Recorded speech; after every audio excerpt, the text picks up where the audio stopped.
Assalamualaikum warahmatullahi wabarakatuh.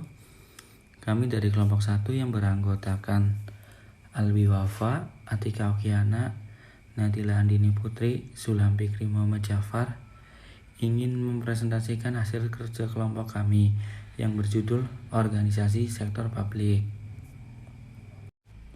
Paradigma baru tata kelola desa. Menurut Undang-Undang Desa Nomor 6 Tahun 2014, desa adalah kesatuan masyarakat hukum yang mempunyai batas wilayah yang berwenang untuk mengatur dan mengurus urusan pemerintahan, kepentingan masyarakat setempat, berdasarkan prakarsa masyarakat, hak asal-usul, dan hak tradisional yang diakui dan dihormati dalam sistem pemerintahan Negara Kesatuan Republik Indonesia. Bottom up planning, yaitu perencanaan pembangunan dengan menggali potensi real, keinginan atau kebutuhan masyarakat desa, di mana masyarakat desa diberi kesempatan dan keleluasaan untuk membuat perencanaan pembangunan atau merencanakan sendiri apa yang mereka butuhkan. Masyarakat desa dianggap lebih tahu apa yang mereka butuhkan.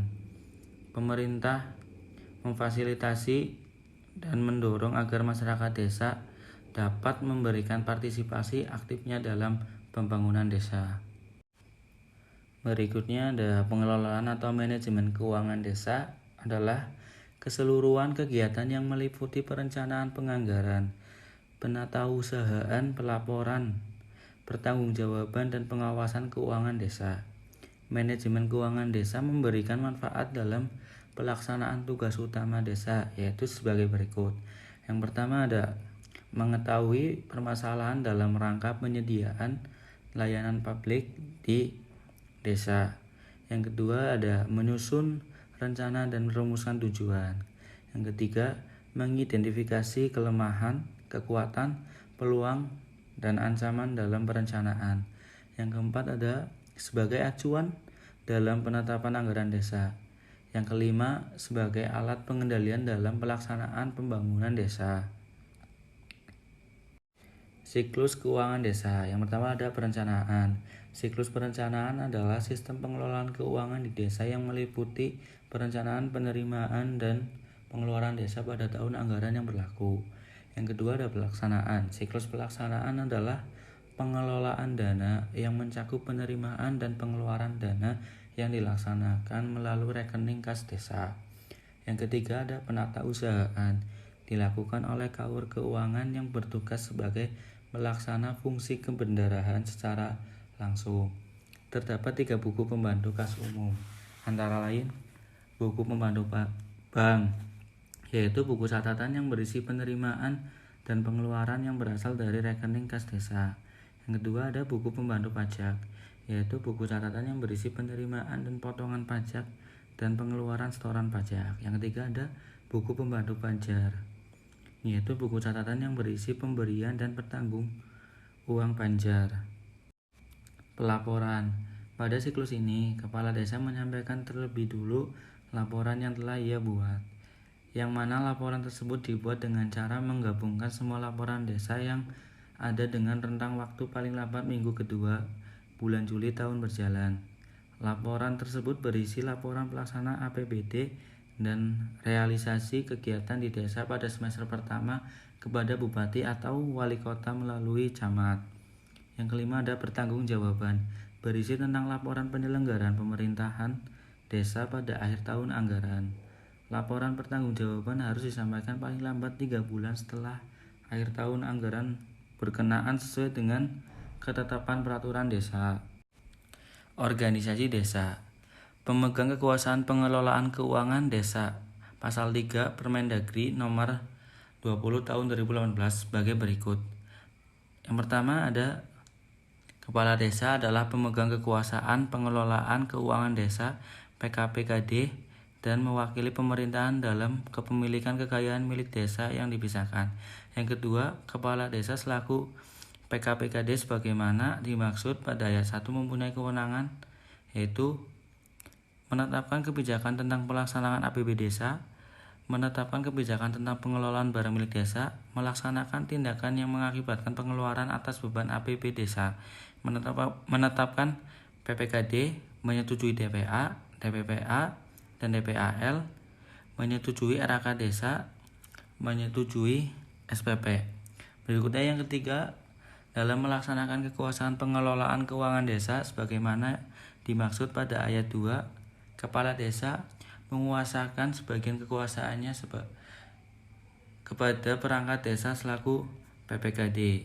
Yang keempat adalah pelimpahan sebagian kekuasaan PKPKD kepada PPKD ditetapkan dengan keputusan kepala desa.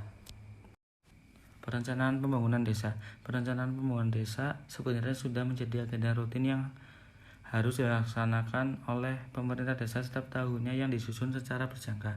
Perencanaan pembangunan desa merupakan proses tahapan kegiatan yang diselenggarakan oleh pemerintah desa dengan melibatkan Badan Permusyawaratan Desa atau BPD dan unsur masyarakat secara partisipatif guna pemanfaatan dan pengalokasian sumber daya desa dalam rangka mencapai tujuan pembangunan desa yang berkelanjutan sesuai dengan UU Nomor 6 Tahun 2014 tentang Desa Pasal 79 bahwa pemerintah desa menyusun perencanaan pembangunan desa sesuai dengan kewenangannya secara berjangka meliputi 1.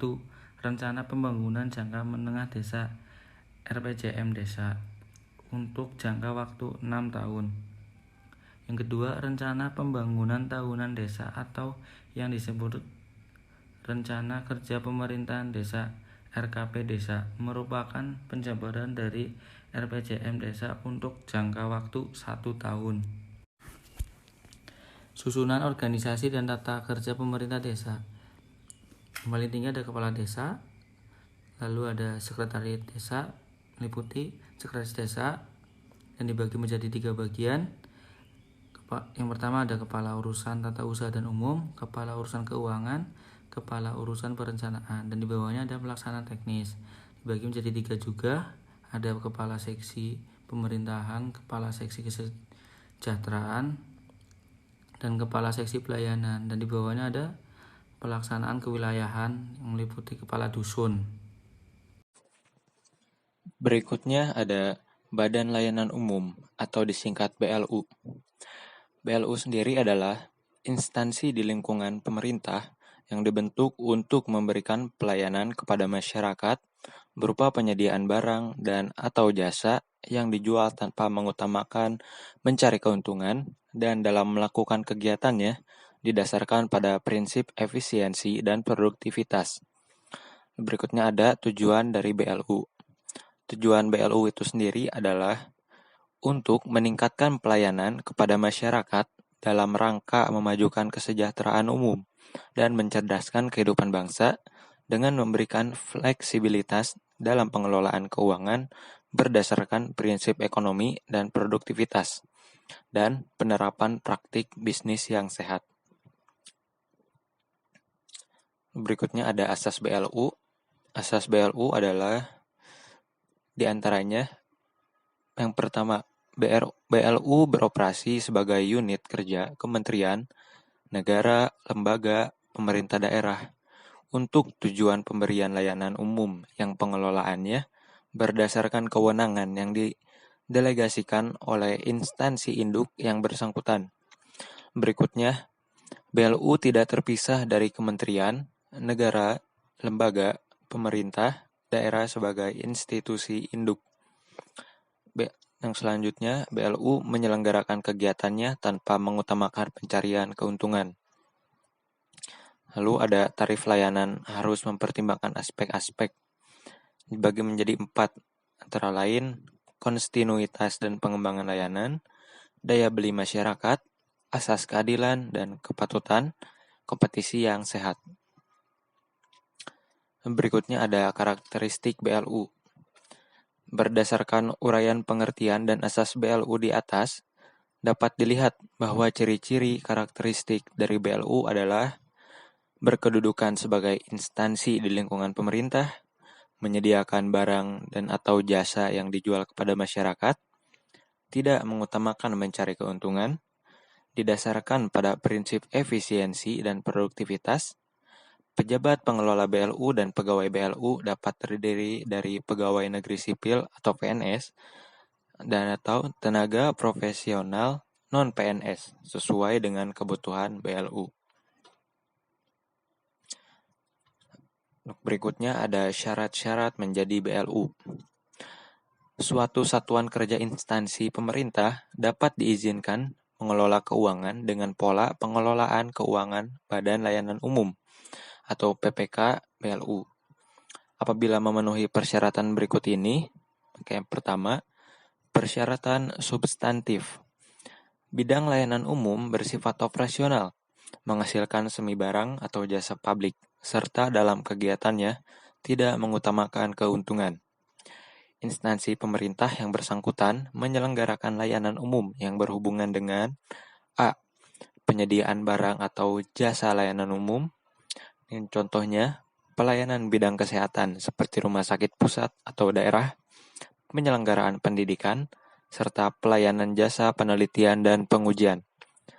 B. Pengelolaan wilayah atau kawasan tertentu untuk tujuan meningkatkan perekonomian masyarakat atau layanan umum. Contohnya sendiri, Otoritas dan Kawasan Pengembangan Ekonomi Terpadu atau KAPET. Pengelolaan dana khusus dalam rangka meningkatkan ekonomi dan atau pelayanan kepada masyarakat. Contohnya, pengelola dana bergulir untuk usaha kecil dan menengah, pengelola penerusan pinjaman, dan pengelola tabungan perumahan. Lalu yang kedua, persyaratan teknis. Kinerja pelayanan di bidang tugas pokok dan fungsinya layak dikelola dan ditingkatkan pencapaiannya melalui BLU sebagaimana direkomendasikan oleh pemerintah atau pimpinan lembaga atau kepala satuan kerja perangkat daerah sesuai dengan kewenangannya. Kinerja keuangan satker instansi yang bersangkutan sehat sebagaimana ditunjukkan dalam dokumen usulan penetapan BLU. Yang ketiga, persyaratan administratif. Persyaratan administratif terpenuhi apabila instansi pemerintah yang bersangkutan dapat menyajikan seluruh dokumen berikut. A. Pernyataan kesanggupan untuk meningkatkan kinerja pelayanan, keuangan, dan manfaat bagi masyarakat. B. Pola tata kelola. C. Rencana strategis bisnis. D. Laporan keuangan pokok. E. Standar pelayanan minimal. Dan F. Laporan audit terakhir atau pernyataan bersedia untuk diaudit secara independen. Berikutnya ada rumpun badan layanan umum. Yang pertama, rumpun kesehatan.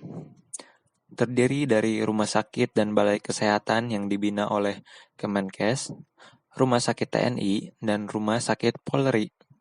Yang kedua, rumpun pendidikan.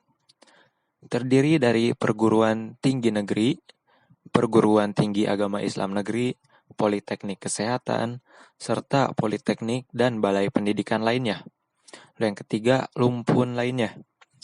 Terdiri dari BLU pengelola dana, BLU pengelola kawasan, BLU pengelola aset, bandara, serta penyedia barang dan jasa lainnya. Berikutnya, akuntansi dalam BLU. Laporan keuangan yang disusun oleh BLU terdiri dari 1. Laporan realisasi anggaran. 2. Laporan perubahan saldo anggaran lebih. 3. Neraca. 4. Laporan operasional. 5. Laporan arus kas. 6. Laporan perubahan ekuitas. Dan yang 7. Catatan atas laporan keuangan. Lalu berikutnya ada proses pengelolaan keuangan di sekolah. Yang pertama, perencanaan anggaran. Yang kedua, sumber keuangan sekolah. Yang ketiga, penggunaan keuangan sekolah. Yang keempat, pengawasan dan evaluasi anggaran. Yang kelima, pertanggungjawaban. Berikutnya ada sumber-sumber keuangan sekolah, yaitu dana dari pemerintah, merupakan dana yang disediakan untuk dialokasikan kepada semua sekolah untuk setiap tahun ajaran. Lalu ada dana dari orang tua siswa, merupakan sumbangan dana yang harus dibayar oleh orang tua siswa yang ditentukan oleh rapat komite sekolah. Lalu ada dana dari masyarakat, merupakan sumbangan sukarela yang tidak mengikat dari anggota masyarakat sekolah yang menaruh perhatian terhadap kegiatan pendidikan di sekolah. Dana dari alumni merupakan sumbangan sukarela dari alumni untuk membantu peningkatan mutu sekolah, tetapi tidak selalu dalam bentuk uang. Lalu ada dana dari peserta kegiatan, merupakan dana yang dipungut dari siswa sendiri atau anggota masyarakat yang menikmati pelayanan kegiatan ekstrakurikuler. Lalu ada dana dari kegiatan wirausaha sekolah, merupakan kumpulan hasil berbagai kegiatan wirausaha sekolah yang pengelolaannya dapat dilakukan oleh staf sekolah atau para siswa. Lalu selanjutnya ada prinsip-prinsip pengelolaan administrasi keuangan sekolah. Yang pertama, transparansi, berarti adanya keterbukaan.